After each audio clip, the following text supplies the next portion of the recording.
Hello everyone. इस lecture में हम स्टडी करेंगे collision and types of collision. Dear students, collision nature में होने वाली एक काफ़ी कॉमन सी घटना है। क्या होता है कोलिजन? डेली लाइफ में यदि हम बात करते हैं तो कोलिजन का मतलब होता है व्हेन टू ऑब्जेक्ट या more object crash into each other. कभी आपने देखा होगा, you are going on road and two vehicles, for example दो मोटरसाइकिल एक दूसरे में आके क्रैश कर जाते हैं। एक मोटरसाइकिल वाला मान लो किसी बस को टक्कर मारता है, दो कार आपस में टकराती हैं, then we say that there is collision.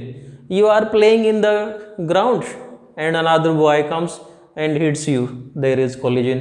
You are playing cricket and you hit the ball with bat, there is collision. Right, हम कैरम बोर्ड की बात करते हैं। कैरम बोर्ड का जो स्ट्राइकर है, अगर वो स्ट्राइकर कैरम की कॉइन्स को या डाइस को स्ट्राइक करता है, देयर इज कोलिजन। सो अगर यदि हम टू बिलियर्ड बॉल की बात करते हैं, दो बिलियर्ड बॉल आपस में एक दूसरे को टक्कर मारते हैं, देयर इज कोलिजन। इसके अलावा यदि हम बात करते हैं तो कोलिजन की जो रेंज है बहुत वाइड रेंज है। Subatomic particle, for example electron, proton, neutron, ये when electron, proton, neutron come close to each other, there is collision. तो सब एटॉमिक पार्टिकल रेंज से लेकर, और यदि हम मैक्रो लेवल पे बात करें, for example stars, planets, galaxies, there is also collision. हम कई बार सुनते रहते हैं, अखबार में पढ़ते रहते हैं, किस प्रकार का कोई एस्ट्रॉइड आ रहा है, that will collide the satellite और that will collide the planets. So what is collision? क्या हुआ कोलिजन?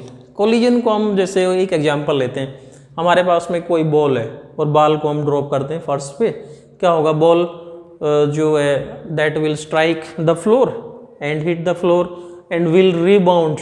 क्या होगा? बॉल जंप लगा के ऊपर आएगी। राइट, बॉल ने क्या किया? फर्श पे कुछ ना कुछ फोर्स लगाया बिल्कुल कम समय के लिए। उसी प्रकार से हम बैट से बॉल को हिट करते हैं। क्या करते हैं? हम बैट से बॉल पे एक स्ट्रॉन्ग फोर्स लगाते हैं कम समय के लिए। सो कोलिजन का मतलब क्या हुआ? It is an event in which two और more colliding bodies exert a strong force on each other for a small time. जैसे कोई भी दो व्हीकल की हम बात कर रहे थे, दो बॉल आपस में टकराती हैं, क्या होता है? काफ़ी स्ट्रॉन्ग फोर्स लगाते हैं बिल्कुल कम समय के लिए। राइट, ये तो हो गया एक सिंपल सी definition of collision. What is collision? क्या होता है collision? It is an event in which two और more bodies exert strong force on each other for a small time. In daily life collision से हमारा मतलब क्या होता है? If two bodies crash to each other, right, ये daily life में meaning होता है। दो object, there is actual physical contact between two bodies, but in science या अकॉर्डिंग टू फिजिक्स हम यदि बात करते हैं, suppose this is an alpha particle, ये मान लो कोई अल्फा पार्टिकल है, it approaches to nucleus, then it come backs from some distance without actual contact by this nucleus. तो यहाँ भी क्या हुआ है? This is also a collision. So collision के लिए this is not necessary that there must be the physical contact, right, या object must crash into each other. क्या होना चाहिए? The object must exert a strong force. For example जैसे हम बात करते हैं, suppose these are two vehicles, ये कोई एक व्हीकल है, suppose this is car first running in this direction, this is another car running opposite to this. Right, दोनों कार बिल्कुल पास से, बिना किसी इनके वेलोसिटी में चेंज हुए, बिना इनके कोई मास में चेंज आए, दोनों कार निकल जाते हैं parallel. We say that there is no collision. लेकिन यदि हम इन कार की जगह suppose we are considering two subatomic particle, for example एक इलेक्ट्रॉन ये है, दूसरा इलेक्ट्रॉन यहाँ पर हो, if these electron passes near to each other, तो क्या होगा? There will be strong force of repulsion and we will say there is collision between these two particle. Right, so what is collision? In which two or more bodies exert strong force. अब देखो यहाँ यदि हम बात करते हैं, यदि दो इलेक्ट्रॉन है, इन दोनों के बीच में कोलिजन हुआ, क्या होगा? सपोज इनकी वेलोसिटी चेंज होगी, suppose one moves in this direction, this moves in this direction, there is change in velocity. यदि वेलोसिटी में चेंज होगा तो क्या आएगा? There will be change in momentum, there will be change in kinetic energy. We know that momentum is product of mass and velocity, and you know kinetic energy is half mv square. If there is change in velocity, we say that there is change in kinetic energy और there is change in momentum, right. In the same way कोई भी दो object, जैसे हम ये example लेते हैं, suppose ये हमारे पास में दो कार थी, इनके बीच में कोलिजन हुआ, one move in this direction and this moves in this direction after collision. या फिर यूं कह दें, जैसे मान लो ये हमारे पास में कोई एक ऑब्जेक्ट यहाँ रेस्ट के ऊपर है, दूसरा ऑब्जेक्ट आता है, इसको स्ट्राइक करता है, कोलाइड करता है इसके साथ में, and again these two start moving, दोनों में मोशन शुरू होगी। क्या हुआ, ये रेस्ट में था, it comes to motion, it means there is change in kinetic energy of this object, so there is change in momentum. So collision क्या हुआ, we can say that collision is an event in which kinetic energy और momentum is transferred from one object to another object. तो हमारे पास में collision की ये दूसरी डेफिनेशन क्या आ जाती है, it is defined as an isolated event where kinetic energy, this K is kinetic energy, where kinetic energy और momentum is transferred from one object to another object, right, this is collision. Now हम जब हम collision की बात करते हैं तो collision को के लिए हमारे पास में जो दो there are two main rules of collision. किसी भी प्रकार का कोलिजन हो, जो यहाँ पर दो two main rules of collision are, first is conservation of linear momentum and another is conservation of energy, right? So we can say that in a collision linear momentum will remain constant, total energy will remain constant। किसी भी प्रकार के collision की हम बात करेंगे, collision को हम क्लासीफाई करेंगे, यहाँ पर कोलिजन दो प्रकार का होता है, लेकिन हर प्रकार के कोलिजन में क्या होता है, लीनियर मोमेंटम कांस्टेंट रहेगा, टोटल एनर्जी, जिसको हम क्या बोलेंगे, conservation of energy, total energy constant रहती है। We will discuss the type of collision. देखो what are the two types of collision. Now collision is divided into two categories, एक को हम बोलते हैं इलास्टिक कोलिजन, एक होता है इनइलास्टिक कोलिजन। अब इनको जो क्लासीफाई करने का जो बेस है, प्रिंसिपल है, वो क्या है, एक एग्जांपल लेते हैं। मान लो ये यहाँ पर हमारे हाथ में एक बॉल है, this is a ball and this ball is dropped from height H on the floor और ग्राउंड। अब यदि ये बॉल यहाँ से जैसे ही ग्राउंड को स्ट्राइक करेगी, it will rebound and will jump in the opposite direction. अब यदि ये बॉल वापस सेम हाइट तक आ जाती है, we say that there is no loss of kinetic energy, no loss of kinetic energy, right, then this collision becomes elastic collision. दूसरा example लेते हैं, यदि हम इसी बॉल को सेम हाइट एच से ड्रॉप करें and this ball rebounds to this height H dash, then what happens, we see that there is loss of energy equal to this, so ये energy कहाँ चली गई, this energy is transferred to this ground, so यहाँ पर क्या हुआ, there is loss of kinetic energy, if there is loss of kinetic energy then this collision is known as inelastic collision, right। तो हमारे पास में जो collision को डिवाइड करने का जो बेसिक है वो क्या हुआ, that is on the base of kinetic energy। यदि we have a number of objects, they are colliding to each other, and if there is no loss of kinetic energy then the collision is said to be elastic collision, if there occurs some loss of kinetic energy then the collision is inelastic collision। dear students, daily life में यदि हम बात करेंगे तो elastic collision के example हमें बहुत कम देखने को मिलते हैं। So let us define elastic collision. क्या होता है इलास्टिक कोलिजन, डेफिनेशन क्या होगी, a collision in which there is no loss of kinetic energy is called elastic collision। for example, elastic collision between atomic and subatomic particle। for example, जैसे अभी मैंने आपको बताया कि अल्फा पार्टिकल है, nucleus को आके स्ट्राइक करता है, वहाँ जो कोलिजन होगा वो कौन सा होगा, इलास्टिक कोलिजन। दो electrons which are passing through each other nearby passing, एक इलेक्ट्रॉन के नज़दीक दूसरा कोई प्रोटॉन लेके आएंगे, वहाँ जो कोलिजन होगा that is known as elastic collision. So it is practically impossible to obtain elastic collision in daily life.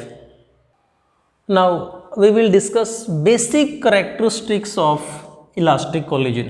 Basic characteristics जो क्या होते हैं? Linear momentum is conserved.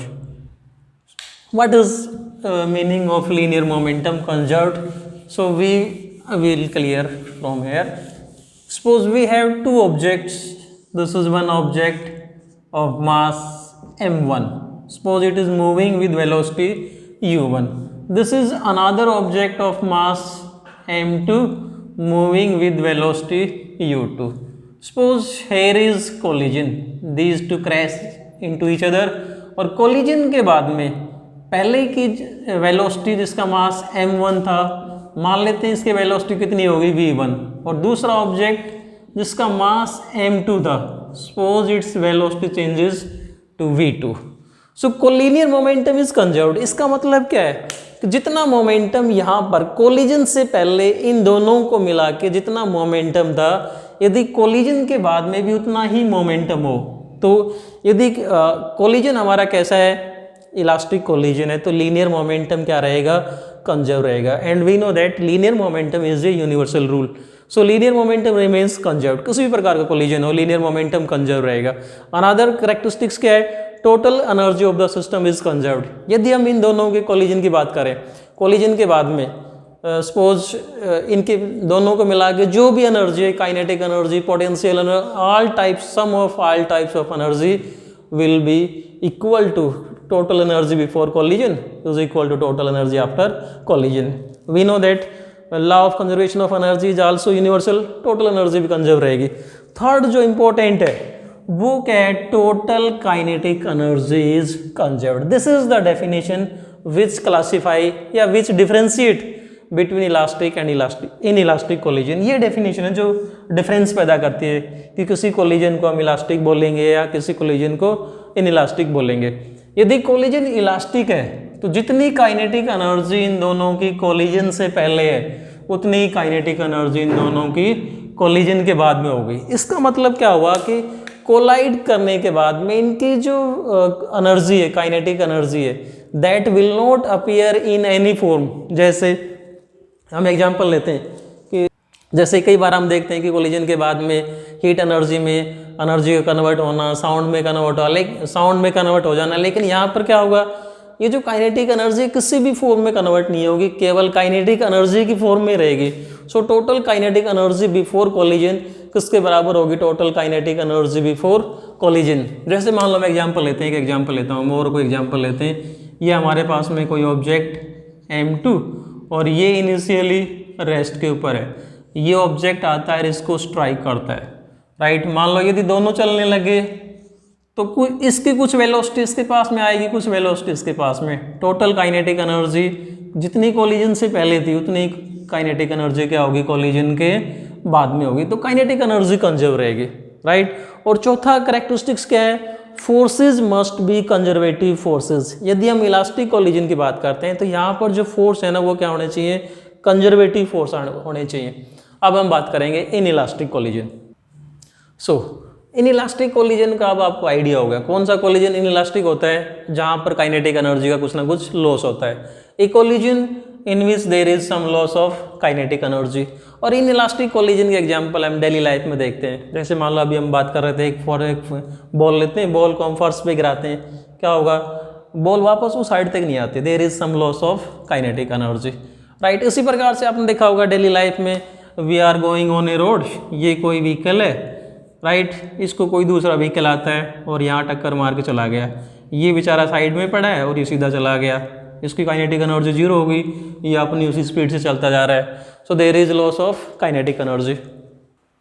यहाँ पर हम एक टर्म और स्टडी करेंगे जिसको हम नेक्स्ट वीडियो में डिस्कस करेंगे, परफेक्टली इन इलास्टिक कोलिजन। एक टर्म आती है परफेक्टली इन इलास्टिक कोलिजन, और वो परफेक्टली इन इलास्टिक कोलिजन कौन सा होता है, यदि कोलिजन के बाद में if two bodies stick to each other, perfectly inelastic collision. Perfectly inelastic में क्या होगा, टू बॉडीज स्टिक टू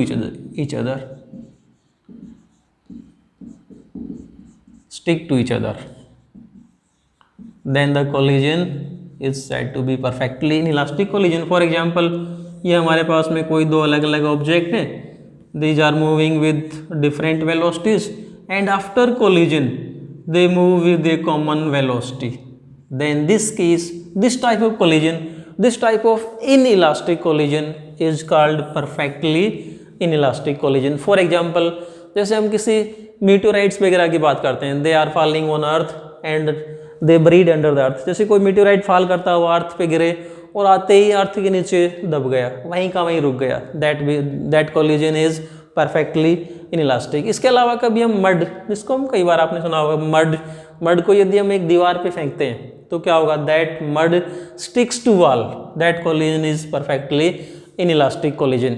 अब देखो, जैसा हमने इलास्टिक कोलिजन की करेक्टरिस्टिक्स की बात कर रहे थे, इसी प्रकार से यहाँ पर इसकी भी जो करेक्टरिस्टिक्स है ना, what are the characteristics of inelastic collision, क्या करेक्टरिस्टिक्स होंगी, टोटल एनर्जी। फर्स्ट बात करते हैं total energy, then we know that law of conservation of energy, according to law of conservation of energy total energy क्या होनी चाहिए, total energy must be conserved, right. Second, linear momentum, linear law of conservation of linear momentum is also a universal rule. So linear momentum भी क्या रहेगा, linear momentum conserved। जो third characteristics जो differentiate करता है वो कौन सा है, kinetic energy, and this kinetic energy is not conserved, there is loss of kinetic energy और change in kinetic energy after collision. Fourth is forces, in this case जो फोर्सेज होंगे वो कैसे होंगे, forces are non conservative forces. ये थे इसके characteristics. Forces are this is non conservative, right, forces are non conservative forces.